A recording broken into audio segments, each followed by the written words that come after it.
అలాగే మన జిల్లాలో మీరు చూసుకుంటే ముఖ్యంగా ఒక అభిప్రాయం అయితే ఉంటుంది, మహబూబాబాద్ చాలా వెనుకబడిన జిల్లా.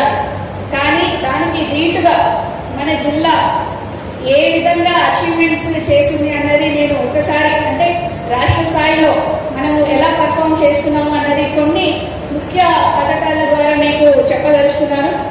ముఖ్యంగా ఇందిరమ్మ ఇల్లు గిరిజనులు ఎక్కువగా ఉండే మహబూబాబాద్ జిల్లాకు ప్రత్యేక శ్రద్ధ వహించి ప్రత్యేకమైన కార్యాచరణను రూపొందించి నిరంతరం పర్యవేక్షిస్తూ రాష్ట్ర స్థాయిలో ముందంజలో ఉన్నాం మనం. ముఖ్యంగా మనకి 10,600 ఇల్లులు మనకు ఒకవేళ శాంక్షన్ అయితే దాంట్లో 10,200 ఇల్లులు మనం ఆల్రెడీ మంజూరు చేసుకొని మొదలు పెట్టాము. దాంట్లో 2,000 ఇల్లులు పైగా మనం పూర్తి చేసుకున్నాము. ఈ పూర్తి చేసుకున్న ర్యాంకింగ్ లో మనం చూసుకుంటే రాష్ట్ర స్థాయిలోనే 6వ స్థానంలో ఉన్నాము మనము. ఇవి చాలా అభివృద్ధి చెందిన సో కాల్డ్ మంచి మంచి జిల్లాల్లోకి పోల్చుకుంటే కూడా మనం చాలా ఫాస్ట్ గా ముందుకు వెళ్తున్నాము. ఇంకొక ముఖ్యమైన విషయం ఇందిరమ్మ ఇల్లు విషయంలో నేను వచ్చి ఛార్జ్ తీసుకున్నప్పుడు ఆయన ప్రజాపాలన స్టార్ట్ అవ్వకముందు జిల్లాలో ఓన్లీ 197 హౌసెస్ మాత్రమే కంప్లీట్ అయ్యాయి.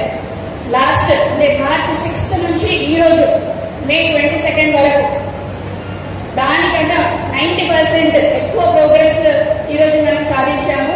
2,000 ఇల్లు పైగా జస్ట్ 2 months లోనే మనము కంప్లీట్ చేసుకొని 6వ స్థానానికి వచ్చాము రాష్ట్ర స్థాయిలో.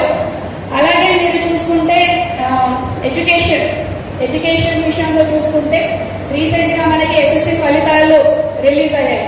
దాంట్లో కూడా ఎంతో వెనుకబడిన జిల్లా అనుకునే మన జిల్లా టాప్ 5 డిస్ట్రిక్ట్స్ లో ఉంది.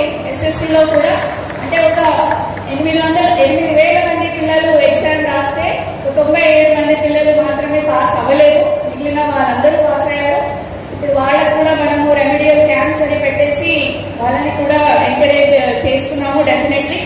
అలాగే మనము చూసుకుంటే సెన్సస్ జరుగుతున్నా ఇప్పుడు అందరు ఇంటికి ఎన్యూమరేటర్స్ వస్తున్నారా?